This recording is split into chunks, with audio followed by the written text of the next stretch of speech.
2020. In the time of the pandemic virus spread on planet Earth, a new human species appeared. Corona sapiens. Καλημέρα σας φίλοι. Η ανθρωπότητα έχει περάσει πάρα πολλές τέτοιες πανδημίες. Να μην συντονίζω τόσο τη σκέψη μου στο θάνατο και στην αρρώστια. Σε αυτή τη συγκυρία είμαστε ένα. Ως φίλοι και ενωμένοι μαζί είμαστε πολύ πιο δυνατοί από ό,τι ως εχθροί. Υπάρχει ένας φόβος ενδόμηχος γιατί είναι μια πρωτόγνωρη κατάσταση, αλλά μέσα μου είμαι αισιόδοξος. Πρέπει να αγαπήσουμε τη ζωή και να αγωνιζόμαστε χωρίς να αγωνιούμε. Μου αρέσει πολύ να μαγειρεύω. Μαγειρεύω κάθε μέρα, καινούργιες συνταγές. Κάνω τη μαγειρική μου πολύ μεγάλη αγάπη. Η διατροφή σίγουρα είναι πιο υγιεινή πια. Ο κύριος λόγος είναι ότι δεν τρώω τίποτα απ' έξω. Το μόνο που στεναχωριέμαι είναι ότι από ό,τι άκουσα δεν πρέπει να τρώμε πια νυχτερίδες και παγκολίνους. Οπότε θα χρειαστεί να τα κόψω κι αυτά. Οπότε μαγειρεύω παραπάνω, ψάχνω και βρίσκω καινούργιες συνταγές, ταυτόχρονα διαβάζω καινούργια βιβλία. Κάνω γυμναστική στο σπίτι, γιόγκα και HIIT. Κάνω online courses, τα οποία δεν είχα τον ελεύθερο χρόνο να κάνω παλιότερα, όσον αφορά την λειτουργία του εγκεφάλου, την ενεργειακή υποδομή μας και η ιστιοπλοεία. Επειδή η άσκησή μου ήταν συνδεδεμένη με τη φύση, ίσως τώρα θα αναγκαστώ να γυμνάζομαι περισσότερο μέσα στο σπίτι ή να βγαίνω έξω για τρέξιμο όσο αυτό επιτρέπεται. Είχα συνηθίσει στο πρόγραμμά μου σχεδόν καθημερινά να ασκούμε 1 με 1,5 ώρα και αυτό σταμάτησε μαχαίρι. Τη δεύτερη όμως εβδομάδα άρχισα να νιώθω ένα σύνδρομο στέρησης, να μου λείπει πάρα πολύ και ταυτόχρονα να μου δημιουργούνται και πάρα πολλές σκέψεις και ότι θα παχύνω, τι θα γίνει τώρα που θα γυμνάζομαι και πώς θα είμαι το καλοκαίρι και όλα αυτά τα όμορφα πράγματα που μπορεί να σκέφτεται ένα γυναικείο μυαλό. Ταυτόχρονα έχω βάλει σαν στόχο 2 καινούργια αντικείμενα στα οποία έτσι θέλω να ψάξω πολύ. Το ένα είναι το πώς να φυτεύω στον κήπο έτσι ώστε σε ένα βάθος χρόνου να έχω μία αυτάρκεια λαχανικών και το δεύτερο είναι να εξερευνήσω και να βρω καινούργια εργαλεία ηλεκτρονικά, καινούργια εργαλεία επικοινωνίας και δημιουργίας και διαχείρισης ηλεκτρονικού διδακτικού υλικού. Μαζί με τον Σοπέν, και αυτός ακούει, του αρέσει να κάθεται πάνω στο πιάνο και να ακούει την ώρα που παίζουμε.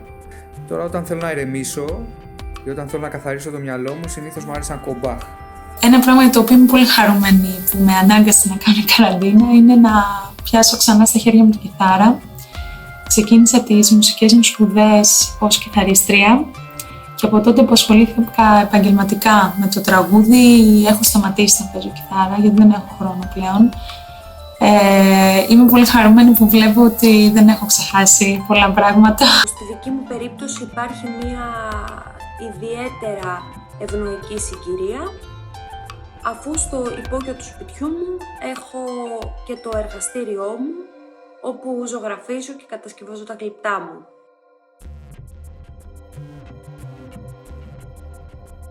Για μας η καραντίνα θα ήταν διαφορετική εάν ένας πολύ καλός μας φίλος δεν βρισκόταν στην εντατική αυτή τη στιγμή λόγω του ιού.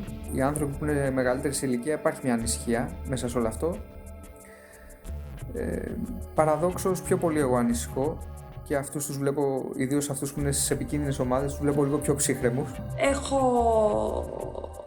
διαχωριστεί με τη μητέρα μου. Η μητέρα μου βρίσκεται στο χωριό μας στη Θεσσαλονίκη, όπου είναι τελείως μόνη της και επειδή ανήκει σε ευπαθή ομάδα πρέπει να βρίσκεται σε πάρα πολύ αυστηρή καραντίνα. Η επικοινωνία με τη μητέρα μου με φορτίζει συναισθηματικά και αισθάνομαι ότι είναι μόνη της και αισθάνομαι ότι δεν μπορώ να της προσφέρω. Ένα από τα βασικότερα θέματα τα οποία έχει φέρει αυτή η καινούργια κατάσταση είναι η εγκαθίδρυση του φόβου ως αναπόσπαστο κομμάτι της καθημερινότητάς μας. Ο φόβος γενικά μας παγώνει και μας αποτρέπει από το να κάνουμε πράγματα. Για μας και για μένα προσωπικά είναι μια πολύ καλή ευκαιρία μέσα από την στέρηση αυτού που αγαπάω και έχω ανάγκη, που είναι η ανθρώπινη επικοινωνία και η ανθρώπινη επαφή, να επαναπροσδιορίσω και να επαναοριοθετήσω προτεραιότητες, έτσι ώστε πλέον με βεβαιότητα και επιμονή να υπηρετήσω αυτό που αγαπάω και έχω ανάγκη, που είναι η ανθρώπινη επαφή, και δυστυχώς έχει περιβληθεί με τόση ενοχικότητα και φόβο τον τελευταίο καιρό. Θεωρώ ότι οι καλλιτέχνες είναι αυτοί που πρωτοστατούν σε στιγμές κρίσης. Έχουμε πολύ μεγάλη ευθύνη απέναντι στο τι ψυχική τροφή δίνουμε στον κόσμο, με τι τους γαλουχούμε, και επειδή θεωρώ ότι η τέχνη είναι θεραπεία και θεραπεία, θεωρώ ότι θα παίξει πολύ μεγάλο ρόλο όταν θα περάσει όλο αυτό.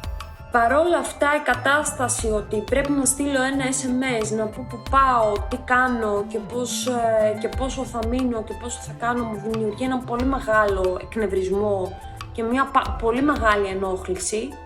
Είναι κάτι το οποίο γενικά σαν πρακτική την έχω υιοθετήσει αναγκαστικά. Πάει ακόμα πιο πίσω. Νομίζω ότι είναι μια επιλογή συλλογική.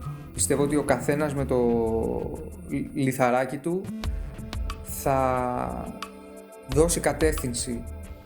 Αισθάνομαι ότι η φύση η ίδια μας έχει βάλει τιμωρία, όπως τα παιδιά που βάζουν τιμωρία οι γονείς τους στο δωμάτιό τους, μόνα τους, για να σκεφτούν τι έκαναν. Ο άνθρωπος προσπαθεί να δαμάσει και να κυριεύσει τη φύση, με μεγάλη ανεπιτυχία θα το έλεγα, και με κίνδυνο την ίδια την επιβίωση. Ένα ξεκάθαρο μήνυμα που μας στέλνει αυτός ο ιός είναι ότι μέσα από τη συνεργασία μεταξύ μας, μέσα από τη συνεργασία με τη φύση, τη συνεργασία μας ως κράτη, μόνο έτσι θα μπορέσουμε να βαθμιστούμε ως ανθρώπινο γένος. Και αυτή τη στιγμή αυτά τα περιοριστικά μέτρα είναι αναγκαίο κακό, ώστε να περιορίσουμε τη διασπορά της πανδημίας και να δημιουργήσουμε όσο το δυνατόν περισσότερο ωφέλιμο χρόνο. Το ερώτημα είναι εάν όλη αυτή η εμπειρία τελικά χρησιμοποιηθεί με έναν ευεργετικό τρόπο, αν μάθουμε από αυτό ώστε να εξελιχθούμε. Πρέπει να δουλέψουμε όλοι τόσο σε προσωπικό όσο και σε συλλογικό επίπεδο. Έτσι λοιπόν να ονειρευτεί ο καθένας μόνος του από το σπίτι του τον κόσμο, μέσα στον οποίο θέλει να ζει. Εγώ αυτό που ονειρεύομαι είναι υγεία, αγάπη, σεβασμό και ελευθερία για όλους. Καλή μας δουλειά λοιπόν και καλή αντάμωση.